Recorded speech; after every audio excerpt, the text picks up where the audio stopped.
Halo guys, bersama saya lagi dalam Alright Napa channel terbaik sahabat-sahabat semua. Inilah satu sesi yang begitu membanggakan ya buat negara kita. Apabila dalam satu program Madani Lecture ya, dan speakernya itu tidak lain tidak bukan adalah seorang yang sangat dihormati sahabat-sahabat semua. Sangat dihormati yang bernama Profesor Dr Jasser Auda. Menarik sahabat semua untuk kita dengar ya ucapan beliau, pencerahan beliau ya berkaitan dengan isu-isu semasa ya dan juga berkaitan dengan Islam. Jadi sahabat semua, tanpa membuang masa saya membawakan Anda untuk menonton dan juga melihat ya bersama dengan saya untuk video ini. Jadi mari kita tonton bersama. Agama Naim, Jasser Auda, and Sharabil, son-in-law of Shafanusi, and Sheikh Said Al-Khatib from Sudan, and son of my good friend, Institute of Objective Studies. Where is he? Yes. Why are you behind there? I can't see you.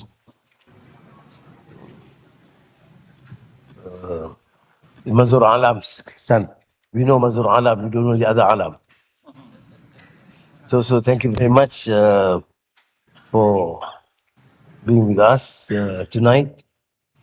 And as you know, this tradition has been ongoing for some time, although there was a short break last 1 or 2 months.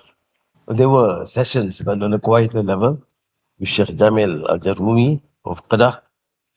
And so I think it is a real pleasure and honor to bring Professor Jasser Auda.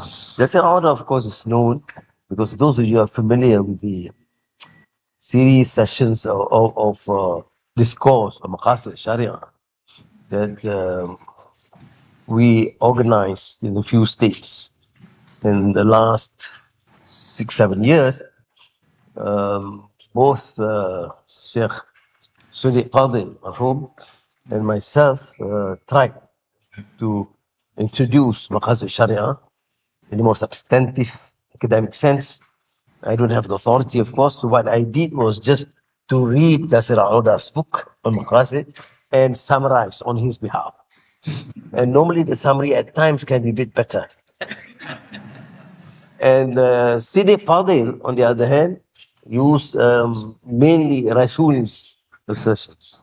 So there was this combination that we went through, and I think it was, to my mind, probably the most extensive Maqasid Sharia series of lectures, not comparable to any part of the world that I know of. In fact, in Kelantan, I recall, Ustaz Abdul Aziz was there, who actually inaugurated the seminar. And he told me afterwards that it's not easy, the traditional scholarship is not familiar with Shatibi, and Maqasid Sharia is something that is not in the traditional discipline. Also fiqh, yes, but Maqasid Sharia is not. So he said, but he will take that risk because the Islamic tradition of scholarship must be there. And that was something, what he said was to me compelling, because he did say that our traditional alim sometimes do resist anything that is not too common or familiar. But if we can introduce it in a nice manner, without unnecessary provocations or to undermine traditional scholarship, in that sense, you can make some progress in introducing the principle of Maqasid Sharia. Now, when I introduced Madani philosophy for the country and then Madani economics, of course, I took into account the thrust of the Maqasid Sharia. Because number one is the aim and the intention and the objectives is pertinent. Secondly, it is all-encompassing. So last week's conference on Islamic banking and finance, I told them to move on beyond the sophistication of introducing instruments in Islamic finance and Islamic instruments but to look also at the core issues affecting the Ummah, including abject poverty, inequality, women's participation, and in essence,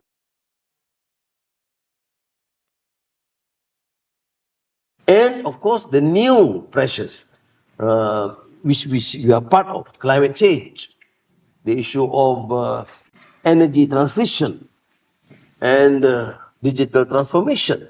How can Islamic banks discourse ignore the issue of digital transformation or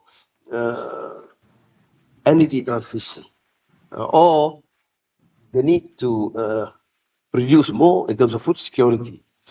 So I was just provocative, asking them to discuss this, because in the next few months, probably by the end of May, we intend, inshallah, to have a major conference on Islamic economics that transcends beyond the traditional notion of scholarship. Of course, the issue of principles, the Sharia, the fiqh, the instruments must be there. I'm not saying that we are so progressive as to ignore the fundamentals of Islamic jurisprudence. But what I'm saying is that it's time that the discourse in Islamic economics is not confined to a particular subject of banking and finance. And incidentally, you all know Dato right? One of the pioneers with Munzar Omar Zubair, who else? To a number of the prominent names. Jamal Atiyah, all those initial thinkers have been or economists that have been promoting Islamic economics. But Najat al-Siddiqi's major treatise towards the end of his life was shocking. He wrote a piece saying that we have not advanced beyond the traditional notion of Islamic finance and banking. When things have changed, and I regret the fact that whilst we acknowledge some measure of success, but we have not gone beyond the Islamic instruments, and we have not seen Islamic economics in terms of the Maqasid. Where is the justice? Where is the participation? Why are you not dealing with the issue of inequality or climate change challenge? And how do we talk about banking which in isolation of these fundamental issues affecting the Muslim community, the nation, and of course the Ummah? The lecture is not from me, by the way. It's not very far from me. So here's Jasser Auda, who spent a lot of time in Qatar, working very closely with Marhum Sheikh Yusuf Al-Haradawi, and now he's here. I'm very pleased to have him join us, and mainly talking about the whole context of Maqasid Sharia, and any area of specialization. There's his expertise, so I think we should use the opportunity to listen. May I thank you again. We have the Minister, Deputy Minister, all the big guns are here. I don't know if they've been any influence, but then they are big names. Alhamdulillah. And come Manuti. Al-Manuti is from south of India.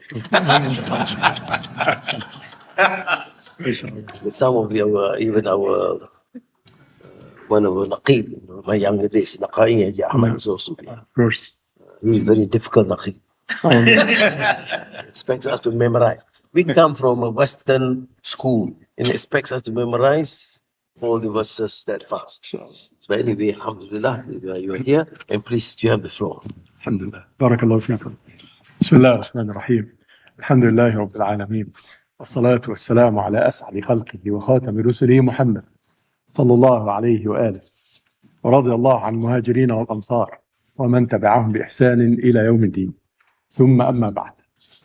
It is such an honor and such a pleasure to be invited here by Honorable Prime Minister Dato Seri Anwar Ibrahim. Last time we met was actually in Sheikh Yusuf Al-Qaradawi's house in Doha, our shared Ustad and shared Sheikh. And we talked about Maqasid, and it was a very interesting talk. And I am so happy and humbled to see that he is taking these thoughts from the area of Islamic thought and the philosophizing that we do as scholars into a plan for a nation, not a small nation, a major Islamic nation like Malaysia, taking it towards a better future through a Maqasid Sharia approach. That's how I see it. And I'm very happy to talk about Ad-Dini wal-Madani as a title that I'm asked to address. And I think that, Alhamdulillah, this title, I hope that I give some ideas that are useful. So thank you, my dear brother and Ustad, Dato Seri Ibrahim, and thank you for all of you for attending. And inshallah, this will be useful. Let me start by the Dini and Madani title. What is Dini and what is Madani? And are they contradictory? And let me start by saying that the true Dini is Madani. And the true Madani does not contradict with the Dini. Deen, from the book of Allah subhanahu wa ta'ala, is a way of life. Of course, usually translated as religion. But Islam is not just a religion. Islam is a social system. Islam is a political system. Islam is an economic system. Dr. Seri Anwar talked about it. Deen in Islam is not just a faith. Deen is a way of life that impacts your family, impacts the market, international relations, war and peace. This is all part of our deen. And that is where the intersection between Dini and Madani happens. Because what is Madani? The root of it is from the Quran, Medina. وَجَاءَ رَجُلٌ مِّنْ أَقْصَى الْمَدِينَةِ يَسْعَى. And of course, the Madani Quran versus the Makki Quran. And Al-Madani in the Islamic thought has to do with what scholars of Islam call the Tamaddun or Al-Umran. In other words, Ibn Khaldun, Al-Farabi, etc. talked about the Tamaddun or Al-Umran. You can translate in English as civilization, as civility. So the civil or the Madani is also Islamic. It's also part of what we do. In fact, it is one of the Maqasid of Allah's creation of people. Allah subhanahu wa ta'ala said, according to Shu'aib in the Quran, وَأَنْشَأَكُم مِّنَ الْأَرْضِ وَاسْتَعْمَرَكُم فِيهَا. Istamarakum. He asked you to do Umran. And Ibn Khaldun talked about this, Al-Umran wa Tamaddun, as a maqsid of the Sharia, as a maqsid of Islam, that we have an objective to build, not just buildings, but to build a society and build a civilization that goes with the buildings. And therefore, if we are talking about Ad-Dini, then if we understand it correctly, it does include Al-Madani, even though Ad-Dini is Islamic, and non-Muslims might not have the same approach of Ad-Dini, but because of the area of intersection that is in the vast majority of issues, I will speak about that, between Ad-Dini and Al-Madani, non-Muslims who also look at Al-Umran would agree with us on most of what we say. They might not look at it in the same way because they don't come from an Islamic perspective, but there is a big area of common ground, of common work, of intersection between our approach as Dini, as Muslims, and their approach as Madani that does not come from an Islamic perspective. Let me start by a few episodes to try to see how sometimes we don't define a Dini well. And when we do not define a Dini well, we miss the mark. We lose what we are supposed to be doing with Islam. What is a Dini? What is Islamic? How do you define what is Islamic? I remember about a decade ago giving a lecture to students in Deoband University in India, a course of Maqasid Sharia that the Fiqh Council there decided is important for the students. I think it is. They need more of this. And during my talk, I was wearing a kurta pajama of India. And one of the students actually stood and said, "You cannot talk about Sharia. Where is your amama?" I told him, I don't usually wear amama. I mean, I'm wearing kurta because I'm in India. But he said, "But there is an Islamic dress that you're supposed to wear." I told him, "What is an Islamic dress?" He said, "I'm wearing an Islamic dress." I told him, "No, this is an Indian dress. This is not what the Prophet wore. I'm originally back from Hijaz, from Mecca, and in Mecca we wear an izar and rida and amama." He said, "But I wear amama, and that is the Islamic dress." I told him, during the time of the Prophet ﷺ, Abu Lahab and Abu Jahl, what did they wear? They wore amama. They did not wear a cowboy hat. He was quite offended, actually, by that. I told him, because the amama is what the Arab wear. Al-amaimu tijanu al-Arab. This is the hadith. When you wear amama, that you're wearing a crown. That is a particular culture. But I don't have to wear amama to speak about Islam or to teach you about Islam. And I got the class to what Ibn al-Qayyim mentioned in his book, I'lam al-Muwaqqi'in. Ibn al-Qayyim is a very important scholar, a student of Ibn Taymiyyah. To me, he's more important than Ibn Taymiyyah.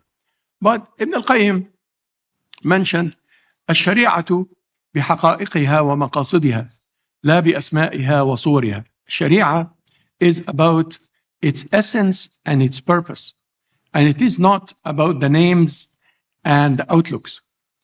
He said, so there is no outlook in Islam. There is no dress in Islam. I said, of course there is.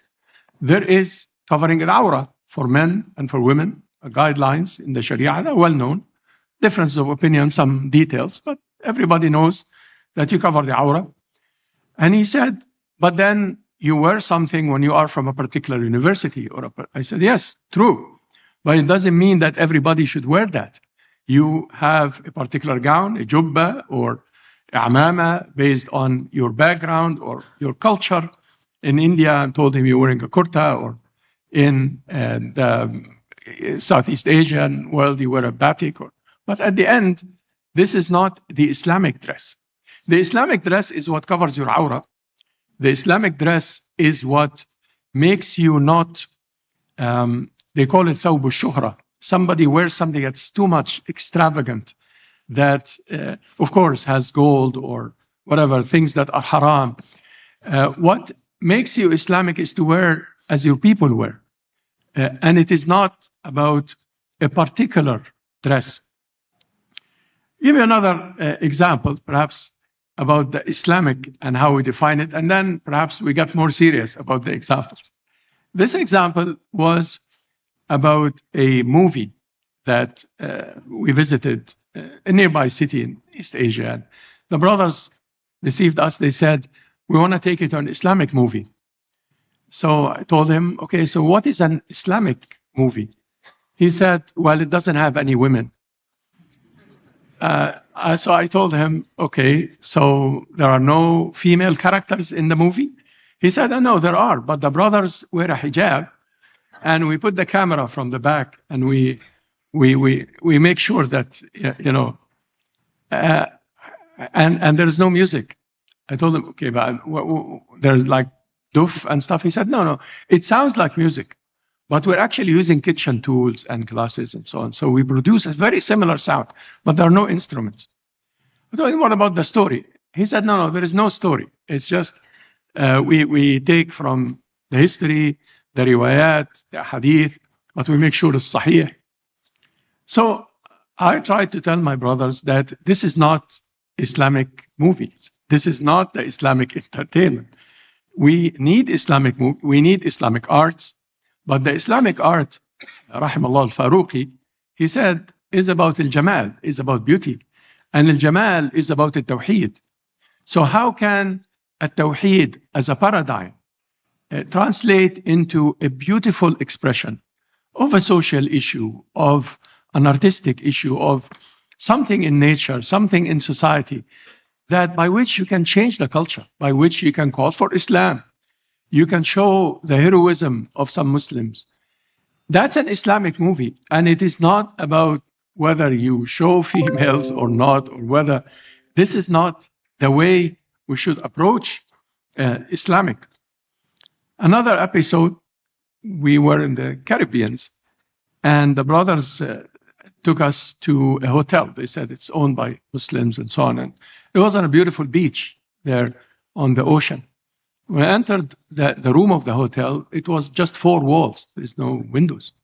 I went down to the reception, told the sister there, how come, I mean, did I get the wrong key? This is a storage room or something? She said, no, it's an Islamic hotel, she said.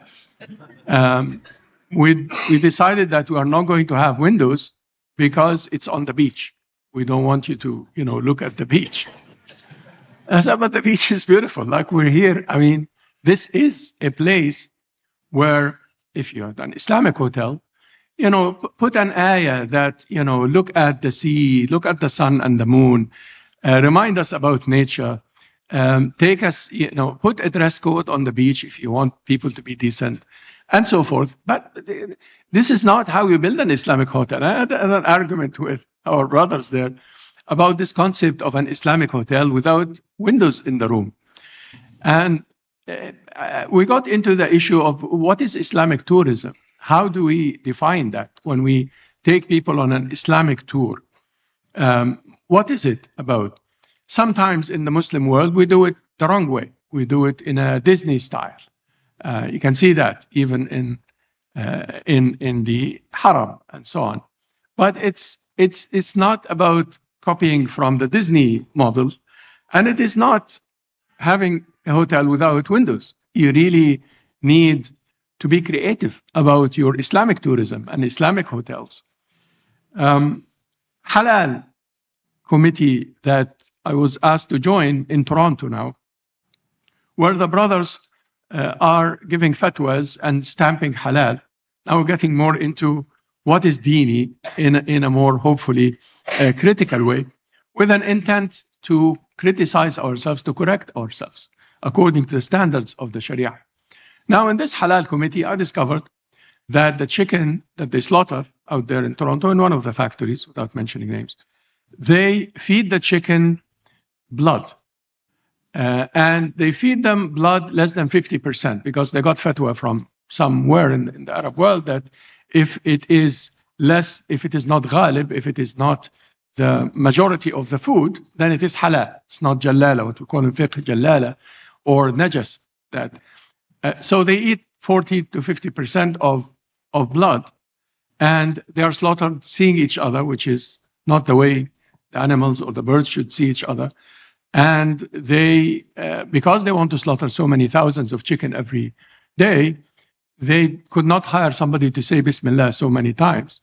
So they put a computer byte, Bismillah, on a laptop. And the laptop keep repeating Bismillah, Bismillah, Bismillah, Bismillah, so that it gives them the 5,000 times. So I told them, well, this is halal committee. This is not halal. This is, first of all, jalala, because this 40% will impact the blood. This is not a passing thing. This is najas, according. And I don't want to get into the history of fiqh, because the history of fiqh and who said what is different from fiqh. There is a difference between the history of fiqh and fiqh. Fiqh today is, you look at the reality of today. I don't know the reality of the past, when they said if a chicken eats a dirt, then it is jalala or not. And they had a debate. Alright guys, itu dia bahagian pertama. Kita akan sambung untuk bahagian kedua selepas ini, supaya tidak panjang sangat video. Namun apa yang saya boleh gambarkan sini, ya, aktiviti-aktiviti yang program yang dilakukan oleh Perdana Menteri kita seperti ini, ya amat bermanfaat, ya, untuk memberikan penerangan, pencerahan yang begitu baik sekali, sahabat semua.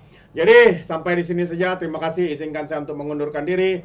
Dan seperti biasa, peribahasa mengatakan, tak apa pun kangkap, 2 ton keinginan. Dalam bahasa Melayunya, tepuk dadah, tanya selera. Sekian jadi daripada Alright Napa Channel. Saya kita berjumpa lagi. Bye-bye.